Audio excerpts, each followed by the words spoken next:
Hello, everyone. My guest today is Ricardo Regalado. He's a passionate entrepreneur who's driven by empowering the commercial cleaning industry. His purpose is to motivate and inspire his peers, family, and colleagues with positivity. Share his genius. He is Ricky the Cleaner, and he's focused on building right now a company called GetRoute.com, helping folks. It's really a multi-vendor marketplace focusing on the vendors. Ricardo, you ready to take us to the top? Let's do it. Okay, so super niche space, which by the way I love. But for people that are not familiar with this cleaning space, tell us exactly what space you're playing in. Yeah. So, when you think of cleaning, there's two sides to it. There's the residential side, which everybody thinks, come to my house, clean, be a housekeeper. But the space I'm really focusing on is commercial cleaning. So think of you're at the office, you're at a restaurant, you're at a healthcare hospital. Those folks that are cleaning the space, 9 times out of 10 are outsourced and the services are being done by a vendor. And so are you a marketplace to connect the two, or are you selling services or software to the cleaners? Yeah, so we are today a SaaS product, right? So we're B2B. So we are a product that is sales tools for the commercial cleaning vendor. But by doing that, we've gotten some great engagement where it's like, hey, let's take it a step further, where we could be a suite of tools and an add to that offering because people need it, people want it. There's no one-stop shop software right now in our space. So Nathan's Cleaning Services. I do 20 office building in Atlanta every single month. I might use you to manage cleaning schedules of those 20 office buildings. So yes and no. So think of this. Think of Nathan's Cleaning Service is looking for work. Nathan's Cleaning Service is receiving leads from Google. Somebody's found you, right?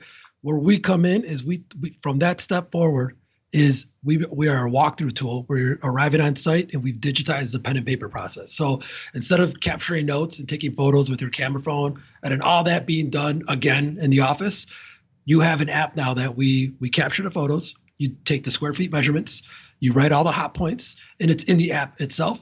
And then at the office, if you wanted to, that gets pushed to the web. So anybody in the office could actually work on the bid that you just did a walkthrough for.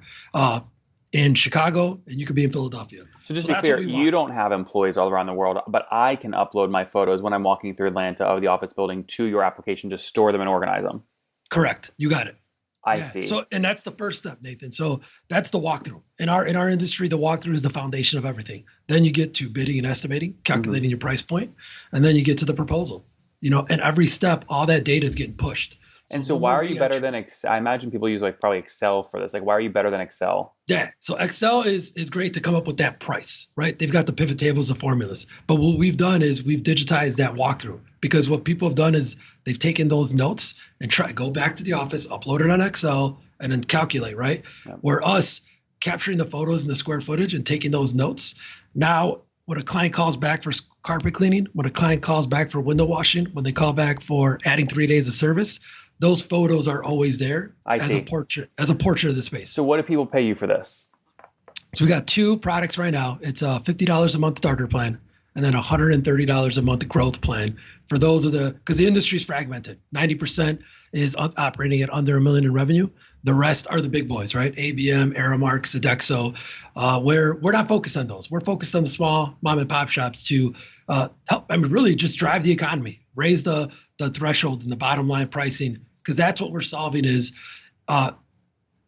just improving the way it's priced, because that is what's wrong with our industry is underbidding. And how many of these mom and pop sort of cleaning services pay for your services today, pay for your software today? Yeah, so we launched about 12 months ago. We got 250 companies. We have companies in Canada. We have companies in Australia, South Africa using the product. And that's what's exciting is it's a global solution. The way you do a walkthrough here and bid and do a proposal is the same way you do it across the world. Mm-hmm. So can I take 250 times $50 a month? You're doing about $13,000 a month right now in revenue. We're almost there. Paying customers is about 215 right now. Yeah. Okay. So we do free trial. Right now you get a 30-day free trial and we try to convert those into, paying customers. But that's why now the marketplace sounds so great because, supply ordering, the ability to order supplies, right? The ability to use a workforce management tool where we don't do time and attendance. We don't do quality control, but companies need that. So it's like we built a great program that can really integrate with anybody.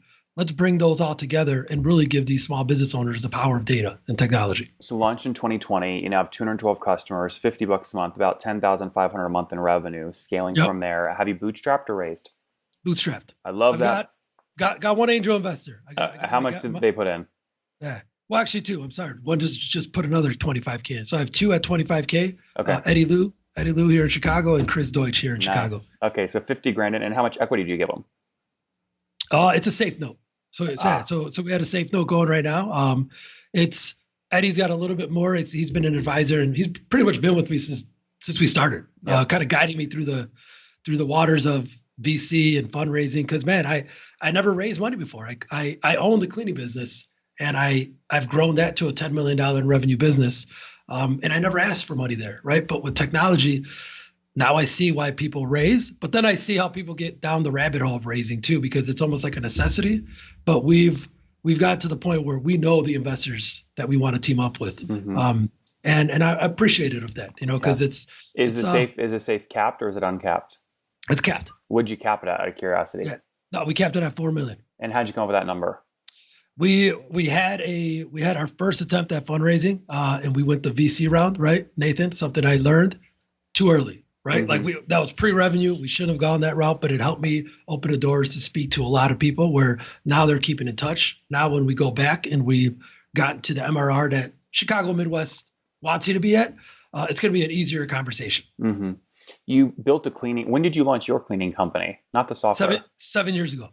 And you grew it from nothing to 10 million a year in revenue in 2020? Yeah.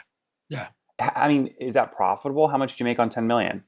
Yeah. I mean, it's very profitable. I mean, it's how I funded the software. How much have you put into the software?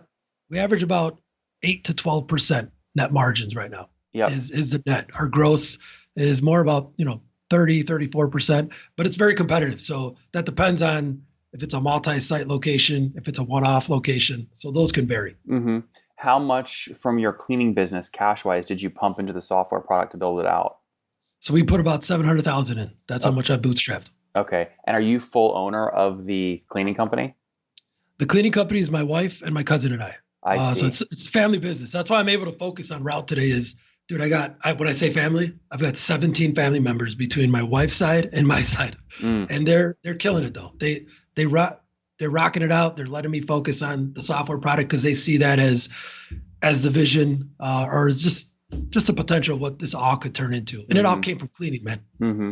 Well, and so why not go build the largest cleaning company in the world? Use your cash flow to buy their competitors, monopolize the market, price control, versus saying, you know what, let's get going on this software thing. Let's put in 700K and build it. I get that question a lot, Nathan, because it's like, Rick, because we're already, in our space, we're already in the top, 3%. Because again, not many companies reach this level. Well, what is the URL of your cleaning company? It's Rosalado, ROZALADO.com. Okay. Rosalado.com. So that's my cousin's last name and my last name put together. So it's, in one short answer, Nathan, I'd say I've gotten lucky with this company and it's been lucrative for me. And I'm just a big person at giving back. My late father, he was my first investor, first employee, first everything. He's like, Rick, you got something? Just share it with everybody, man. He's like, when he came over here from Mexico, he didn't go to school. He went to kindergarten. That's it. Came over here with no shoes at 15. He was like, this is awesome. Share this with other people, man, especially minorities too. Because we're always the ones that are doing the cleaning and doing the work. He's like, it's cool that you're, because he thought I was crazy building tech. He's like, you're absolutely nuts. What is a Mexican doing building technology when you have a cleaning company? But it was that drove me, and his smile on his face that he said, whatever somebody said that's too risky or why are you doing that? Just do it. Because why? Because I'm empowering this space. And if I can help these small business owners start to creep up on 250K revenue, 500K revenue, $1 million of revenue, they deserve that, because the bigger companies take all of the pie. And when it gets down to the smaller businesses, it's why they start and fail, because they don't have the capital, they don't have the cash flow, they don't know how to bid correctly, and they just don't have the tools to succeed, man. Well, you're eating your own dog food. RosaladoCleaning.com, 307 employees. You're operating in 10 states. You've cleaned for 539 clients, 145 currently, 40,000 shifts a year. I mean, it's a large business. Oh yeah, it's a fun business too, man. Our office looks like it's like a mini Google cleaning office here, man. It's fun. So let me ask you a question. How did you get your first 100 customers? Yeah, organic, man. I mean, No, come on, Ricardo. Nothing you do, I can tell from your hustle, nothing you do is organic. You made yeah, it happen. well, no, I mean, I got a podcast called Cleaning the Cocktails. We go to convention shows.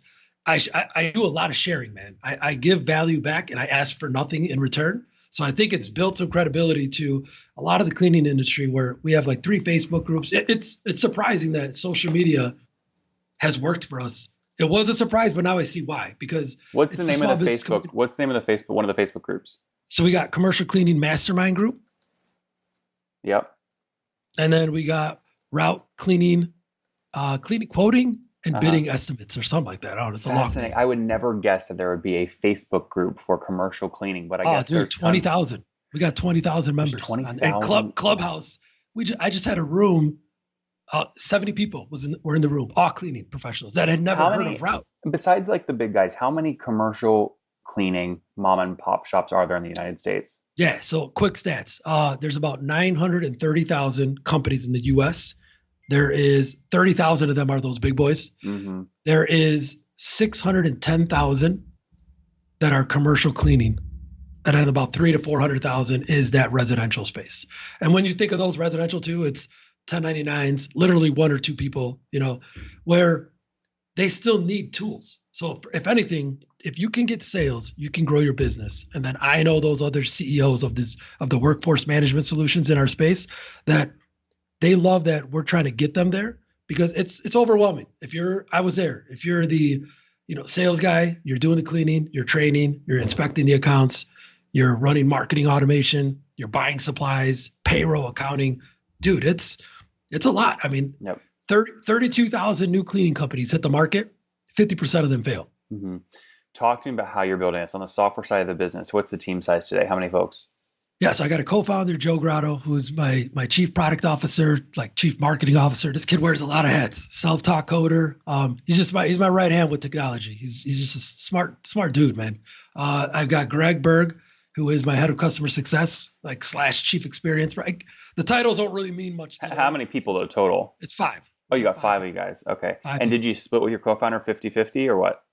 No, so I took on the brunt of it, but he's got some equity as well, and we're actually going to be giving equity to some of the other founding team members because, dude, they've stuck with me, man. I mean, none of them are getting paid what they're supposed to get paid at all, and they've been riding this wave for the last year and a half. And so one engineer, your co-founder?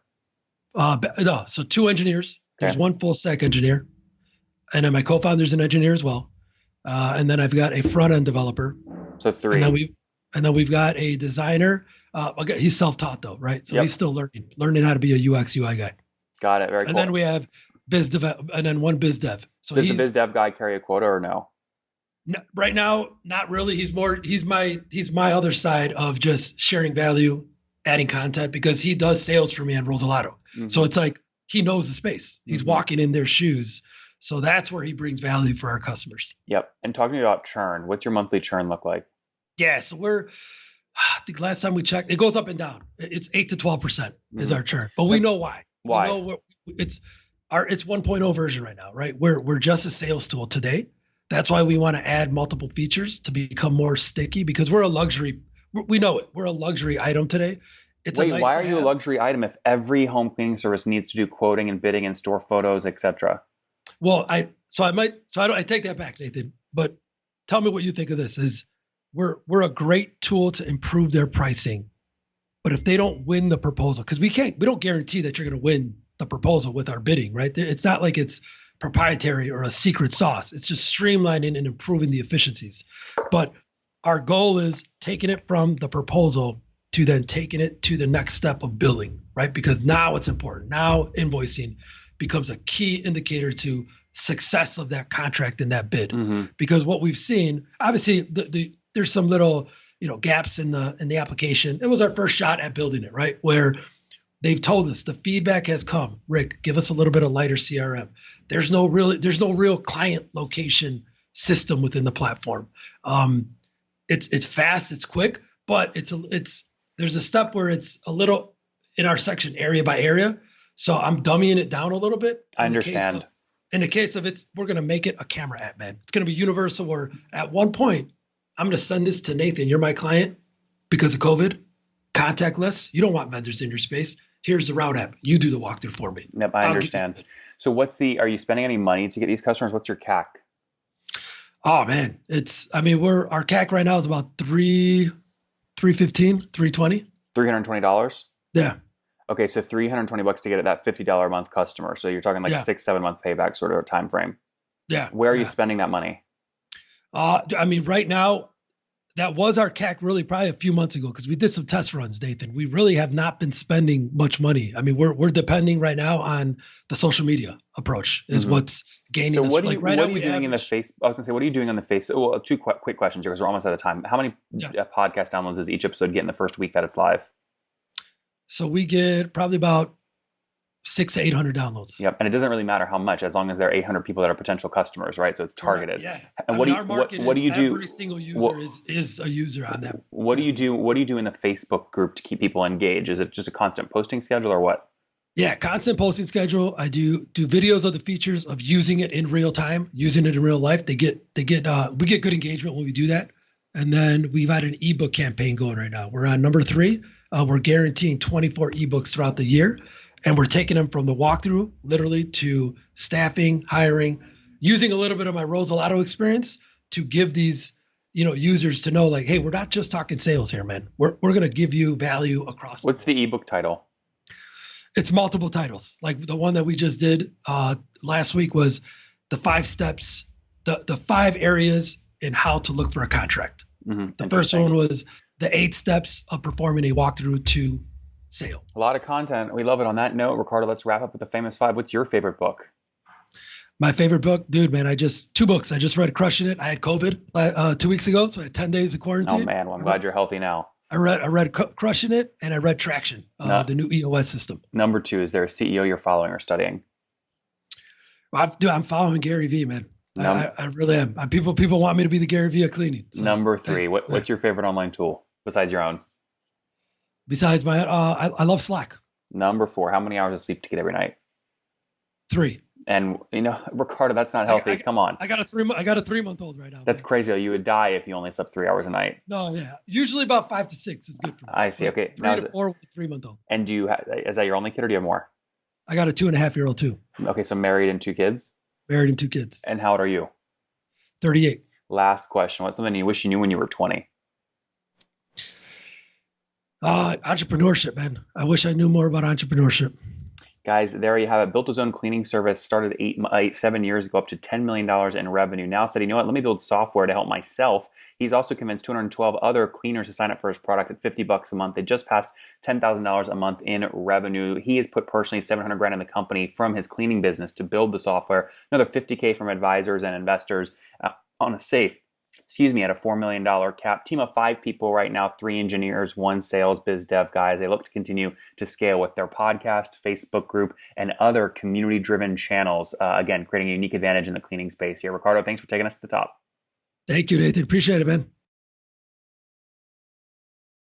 One more thing before you go. We have a brand new show every Thursday at 1 p.m. Central. It's called Shark Tank for SaaS. We call it Deal or Bust. 1 founder comes on, 3 hungry buyers, they try and do a deal live, and the founder shares back-end dashboards, their expenses, their revenue, ARPU, CAC, LTV, you name it, they share it. And the buyers try and make a deal live. It is fun to watch every Thursday, 1 p.m. Central. Additionally, remember, these recorded founder interviews go live. We release them here on YouTube every day at 2 p.m. Central. To make sure you don't miss any of that, make sure you click the subscribe button below here on YouTube, the big red button, and then click the little bell notification to make sure you get notifications when we do go live. I wouldn't want you to miss breaking news in the SaaS world, whether it's an acquisition, a big fundraise, a big sale, a big profitability statement, or something else. I don't want you to miss it. Additionally, if you want to take this conversation deeper and further, we have by far the largest private Slack community for B2B SaaS founders. You want to get in there. We've probably talked about your tool if you're running a company or your firm if you're investing. You can go in there and quickly search and see what people are saying.